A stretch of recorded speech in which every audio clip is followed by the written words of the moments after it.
Zoetkwart stiet er in Hallem een regelstation van Liander. Deze stiet tegenover de basisschool CBS het fundament. En daarom kwamen de leerlingen van groep 6 zo'n en 8 del om te zien wat het is. Je wordt elektriciteit verdeeld naar huizen in Hallem en de gebieden daaromheen. Dit bouwen wij omdat we dus als Nederland, als Friesland, zitten wij in een energietransitie. En in die transitie gaan we steeds meer elektriciteit verbruiken, maar ook opwekken. En dat heeft enorme gevolgen voor het elektriciteitsnet. En wij moeten daarom als netbeheerder het net uitbreiden. En dat doen we door kabels en leidingen te trekken, maar ook door stations te bouwen, zoals hier in Hallem. De leerlingen kregen door de hand van een presentatie een soort informatie over het station.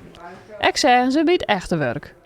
Nood Hallem en de omliggende dorpen een regelstation rieker is dat een begin in de energietransitie.